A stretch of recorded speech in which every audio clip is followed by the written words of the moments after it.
Thanks for joining us for Beyond the Minute, where we take a deep dive into the weekly real estate numbers so you can better understand the current market and we can provide you the knowledge and insight you need to have the confidence to dominate this market and your next real estate transaction.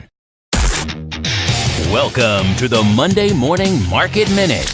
The single-family inventory from South San Francisco to Redwood City right now is 174. That's up slightly from last week's 170. We had 49 homes come on the market, and we had 34 homes going under contract. That's not the 40 number we like to see, but that's still a healthy number, especially when inventory went down a little bit. Condominiums right now, 57 condominiums on the market. That's down from 63 of last week. We had 13 condominiums come on the market. We had 17 condominiums go into contract. That's not as good as last week's 21, but still a very healthy number. So total from South San Francisco to Redwood City, single family homes and condominiums inventory is 231. Now that you've heard the numbers, let's discuss what they mean. And now, your hosts, with over 60 years of local Bay Area experience and hundreds of millions of dollars of closed real estate transactions, Timothy and Dan Gilmartin. This is Dan Gilmartin sitting down with the star of the show, the president of the Gilmartin Group, my brother, the walking calculator, Timothy D. Gilmartin. Thank you for joining us for our 12th episode of Beyond the Minute, where Tim and myself go deeper with the numbers of the Monday Morning Market Minute and unpack what's really going on. Good morning, Tim. Good morning, Dan. So it's March 25th, 2019. And according to the numbers, we are running at a super efficient 4.5 week market.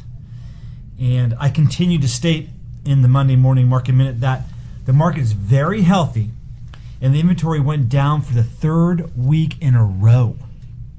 What's even more interesting to me, Tim, is that we had 11 homes either expire, withdraw, or cancel out of the marketplace, and we had 16 homes reduce their price, while we sold homes last week with multiple offers. So, Tim, after hearing the numbers, what are you thinking as we're entering into the last week of the first quarter of 2019? That's exactly what I was thinking. It's the last week of the first quarter of this year. I can't believe we're already here. Interestingly, when you state those numbers there, and the inventory is down again, very surprising, especially when you see that other owners, the 11 withdrawals, the 16 price reductions, are chasing the marketplace. Remember what I said last week or 2 weeks ago? It says those that are for sale are the ones that didn't sell. And so the ones that didn't sell are now looking at the ones that are selling and saying, I see what it takes to be a seller of property, which is to be priced correctly so that more than one buyer wants to buy your property. The buyers, I'm afraid right now, are expecting to pay more than the asking price. I was reading something the other day where somebody was saying the asking prices are fake. Well, I suppose you're right. The asking prices are actually marketing prices in order to generate interest. And that's the way the market is forcing itself to operate. We also know that if we put a price on the property what it's worth, if I think the property's worth $1 million and we price it for $1 million, the buyers immediately interpret that you think I want $1.1 million and won't buy it because it's only worth $1 million. So we have to leave room in there for the buyers to offer more because, quite frankly, they've been trained to do that for the last 5, 6, 7 years now. That's an interesting point, because also when you and I go out on listing presentations, that is going out and speaking with people who are thinking of selling their home, we get to the point of the conversation, of the presentation of what are we going to list the home for. Sometimes these sellers think that we're the ones buying it and we're giving them like a value when we're talking about the list price. The reality is we're talking about a price that will cause people to want to buy their home, but at the end of the day, it's the buyers and sellers who come together to determine price. It's really buyers who determine price, and if the sellers agree or not. Correct. And the marketing price is what creates the urgency to purchase. And frankly, as you notice, even in the last quarter of last year, when the market softened and the urgency went away, and all of a sudden things weren't selling. Because buyers don't buy if they think it's going to sell for less. They start to buy when they think it's going to sell for more. So all of the strategy from the seller's perspective has to be able to be has to be to create the urgency of more than one buyer so that the buyers who want to buy will step up and actually make the decision. Because let's face it, these homes are $1.5 million to $5 million, and that's a big decision to make. So when they're in competition, it seems to be easier to make a decision than when they're not in competition to buy a home. As crazy as that might sound. I can see to your point that you were making, that you read, that how there could be this perceived pushback to, well, these listing prices, the price, that's not the real value of the home. Well, I just wanted to circle back. Of course it's not. Right. That's why we negotiate. That's why you and I have a job. Exactly. Well, the market has been, we talk about it slightly different here. Is it a bid against or bid up? And we've been in a bid up marketplace. By the way, from 2009 through 2012, it was bid against the whole time. And sure, those prices were fake because it was selling for less, not more. So again, now they're fake again because they're selling for more, not less. In other words, it's all about marketing in order to sell a product, right? And so marketing is about creating a desire out of value and having at least one, but hopefully more than one person want that product, because most companies make their living on selling more than one of something. I'm glad you brought up 2012. I pulled out some numbers that I wanted to put into the show here. In 2010, on this date, total, as a single family homes and condominiums, inventory was 673. That's 3 times as high as it is now. In 2011, that number was 681. That's still 3 times as high as it is now. 2012, 368. What a change, huh? Isn't that amazing that the inventory would have itself and yet still be almost twice as high as it is now?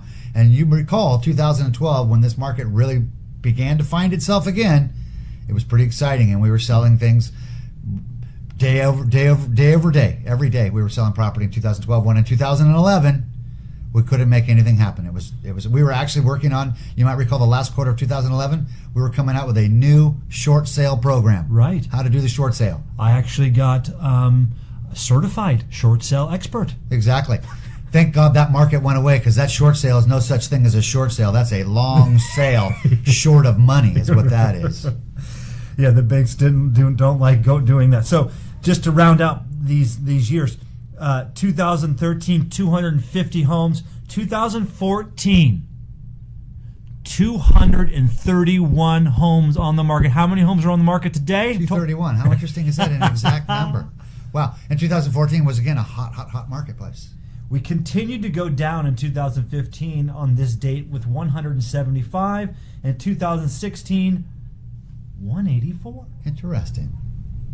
I didn't know the trend had changed there. And that's really kind of fits the conversation with it. The trend has softened a bit the last couple of years as the price has maxed out. The closer we get to this peak pricing, or this, maybe it'll never go up any more than this kind of pricing, the energy starts to wane a bit as well, doesn't it? So that kind of shows that in that 2016. I don't know what 17 and 18 say. I'm pretty sure that 17 was really tight. Yes. And 18 softened up a little bit, probably. Yeah. So to your hypothesis that you threw out last week, when you look at these numbers in the past years of total inventory, was our pullback only 3 months long? Hard to believe. I was just having this conversation with Pops earlier at the over coffee. It was to say, because we're always trying to figure out where we are in the cycle, and I'm currently stuck on whether the cycle didn't just complete itself and we're off to run again, or are we going to finish this cycle out with a crash and have to deal with 2 or 3 years of not so much fun or negative marketplace before we turn around again? Because bad news travels twice as fast as good news, which means the bad market's only about half as long as the good market. Sure. Tales from the street. I heard a home in San Mateo had their first open house this weekend and had over 100 people through the home. Yeah. These homes in the $1.5 million range, below $1 million to $1.5 million, they seem to be getting hit. I don't know if it's the Facebook conversation or what. There's thousands of jobs being added in our neighborhood, and those are first-time buyer pricing. Seems crazy across the country, but around here, that's first-time buyer pricing with the income first-time buyers are making now in that industry. It's there's a lot of buyers out there to see property right now. A lot of buyers. Market's on fire. Did you hear anything on the street that struck you? I must admit that last week I was so caught up in different things, I can't remember one thing that drives me to say, oh, I heard on the street last week. I made a presentation down in San Mateo for apartment building purchasers who are all quite excited to be out there buying property. So there's investors that are looking for property. I had 31 people in the room that they're trying to find an investment property that I was speaking to last week. So there's energy and money and desire in the marketplace for real estate right now. When you're in the room like that, what kind of questions are you getting? They're wanting to know if the market is going to continue on, what's going to, the rent's going to, and I can show you that, quite frankly, as you move east in our marketplace, things are really starting to pop in value. Our marketplace, kind of from a rental perspective, has matured and reached its peakish points right now. Whereas if you're in the Central Valley, for instance, rents are jumping 20% per year right now. Prices are starting to catch up to old value. They still haven't caught up to old value, which talks to me about that opportunity between current value and old peak value and where it goes next. Even if it doesn't make it in this cycle, it will make it beyond that number.